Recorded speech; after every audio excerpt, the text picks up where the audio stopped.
මේ දවස්වල අපෙන් කොමන්ලි අහන ප්‍රශ්නයක් තමයි අපි එක වෘත්තියක යෙදෙනකොට කැටගරි බේස් ජොබ් එකක් පාර්ට් ටයිම් කරොත් මොකක්ද වෙන්නේ කියලා. උදාහරණයක් හැටියට ළඟදී අපිට ඇවිල්ලා ක්ලයන්ට් කෙනෙක් ඇහුවා. එයා RBC එකේ වැඩ කරනවා.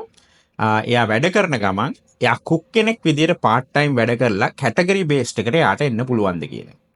ඒකෙදි තියෙන දේ තමයි දැන් අපි ජොබ් දෙකක් කරනකොට IRCC එක සාමාන්‍යයෙන් අපි මේ සාමාන්‍ය භාවිතය කියන්නේ වපරහෙන් බලන්න ගන්නවා සෙකන්ඩ් ජොබ් එක. මොකද වාගේ දැන් වා බැංක කෙනෙක් නම් වා දිගටම බැංකින් සෙක්ටර් එකේ වැඩ කරගෙන එනවා නම් එකපාරට ඔයා තව ෆුල් ටයිම් කුක් කෙනෙක් විදියට වැඩ කරොත් එතනදී ඒ කුක් කෙනෙක් විදියට ඔයා වැඩ කරා කියන එක ඔප්පු කරන්න බර්ඩන් ඔෆ් ප්‍රූෆ් එක හරි වැඩි. මොකද වා ෆුල් ටයිම් ජොබ් දෙකක් කරනකොට IRCC දැන් හිතන්නකෝ එක තැනකදී වා එකක වැඩ කරනවා පැය 40ක්.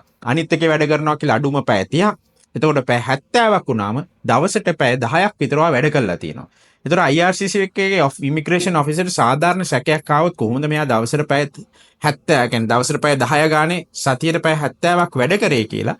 එයාට චුටි හරි සැකයක් ආවොත් එයා ඒ වෙලාවේදී හිතනවා ඔයාගේ ප්‍රොෆයිල් එකට නොගැලපෙන ජොබ් එක ගැන තමයි එයා වැඩිපුර බලන්නේ. මොකද ඔයා බැංක කෙනෙක් විදියට වැඩ කරපු එක ගැන එයාට සාධාරණ සැකයක් නැති වෙන්න පුළුවන්. මොකද එයාට හිතෙනවා ඔයාගේ ප්‍රොෆයිල් එකට ගැලපෙන එක. එතකොට එකපාරට ඔයා කුක් කෙනෙක් විදියට වැඩ කරන්න ගත්තොත් ඒක IRCC එක අනිවාර්යයෙන්ම බලනවා. එතකොට අපි ඒ වෙලාවේදී beyond reasonable doubt ඒ කියන්නේ අපිට doubt එකෙන් පිට ඔප්පු කරන්න පුළුවන් වෙන්න ඕනේ. ඇත්තටම ඔයා කුක් කෙනෙක් විදියට වැඩ කරා කියලා. ඉතින් ඒතර කුක් කෙනෙක් විදියට ඔයා වැඩ කරනකොට ඒකට අවශ්‍ය ඒ වාට ට්‍රේනින් අධ්‍යාපනයේ ඒ දේවල් හරි මොන හරි වාට බෑකප් එවිඩන්ස් එකක් නැත්තම් ඒ වෙලාවේදී IRCC ඉමිග්‍රේෂන් ඔෆිසර්ට කියන්න පුළුවන් I am not satisfied කියලා. මොකද අපි ඒ ජොබ් එක කරා කියලා. මොකද ඒක සාමාන්‍යයෙන් එක ළඟ ජොබ් දෙකක් කියන්නේ කරගෙන යනකොට ඇති වෙන ඩවුට් එකක් ඉමිග්‍රේෂන් ඔෆිසර්ස්ලට.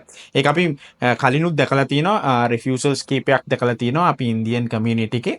ඒගොල්ලන් ওই වගේ try කළා. එතකොට ඒගොල්ලන් එවනවා සාධාරණ සැකයෙන් තොරව. එතකොට ඔයා වැඩ කරනවා නම් ඒක ඔයා හිතන්න ඕනේ ඔයා නඩුවකට ලෑස්ති වෙනවා වගේ විදියට ලෑස්ති වෙන්න ඕනේ. work reference letter එකයි salary slips පමණක් ප්‍රමාණවත් නෑ. මොකද එතන doubt එකක් create වුණොත් ඇත්තටම ඔයා වැඩ කරාද කියලා ඔයා ඒකෙදි ඔප්පු කරන්න පුළුවන් වෙන්න ඕනවා. සෝෂල් මීඩියා වල ඒකේ දාලා තිබ්බේවා වෙන්න පුළුවන්, ෆොටෝස් වෙන්න පුළුවන්. ඔයා ඒ සම්බන්ධව ගත්ත පුහුණු වීම, එහෙම නැත්නම් ඔයාව ට්‍රේන් කරපු චෙෆ් කෙනෙක්ගෙන් ගන්න පුළුවන් ඇෆිඩවිට් එකක්. එහෙම නැත්නම් ඔයා පොඩි ෂෝට් කෝසස් මොන හරි ඉගෙනගෙන තියෙනවා නම් ඒව වෙන්න පුළුවන්. ඔයා ඔෆිස් එකේදී මොන හරි ඉවෙන්ට්ස් වලට සහභාගී වුණා නම් ඒව වෙන්න පුළුවන්. නැත්නම් සර්ව් කරනකොට ඒ අදාළ ඇඳුම් වලින් ගත්ත ෆොටෝස් වෙන්න පුළුවන්. අර ඒ වගේ ඔයාට එතනදී ඩවුට් එකක් ක්‍රියේට් වෙනවා. ඔයා එක ජොබ් එකක් දැන් අපි ගත්ත උදාහරණේ ඔයා බැංක් ජොබ් එක අතෑරලා ඇවිල්ලා කුක් කෙනෙක් විදිහට වැඩ කරන එකයි ඔයා දෙකම කරගෙන යනකොට ඒගොල්ලන්ට සාධාරණ සැකයක් ඇති වෙනවා. ඉතින් ඒක හින්දා ඒ වෙලාවේදී කාටවත් අපි ඉමිග්‍රේෂන් ඔෆිස් මේ ලෝයර් කෙනෙක්ටවත් කන්සල්ටන්ට් කෙනෙක්ටවත් හරියටම කියන්න බෑ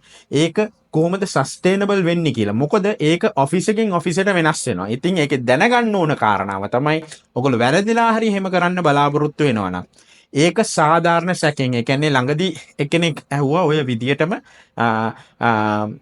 කන්සල්ටේෂන් එකකට ඇවිල්ලා මෙහෙම යාගේ යාළුවෙක් එහෙම කරන්න හදනවා කියලා early childhood ඇත්තටම රස්සාව නොකර. මම කිව්වා කොහෙත් මේක හරියන්නේ නැහැ. මොකද ඒක හරියන්නේ නැහැ කියන්නේ රස්සාව නොකර කරොත් අපි IRCC එකට බොරු කළා අපිට සස්ටේන් වෙන්න බෑ. ඒ කියන්නේ ඒක ඉල්ලීගල්. අපිට ඒ සම්බන්ධව උපදෙස් දෙන්නත් බෑ. අපි ලෝයර් කෙනෙක් විදිහට අපි ඒකට උපදෙස් දෙන්නෙත් නෑ. දෙන්න බැරි හින්දා.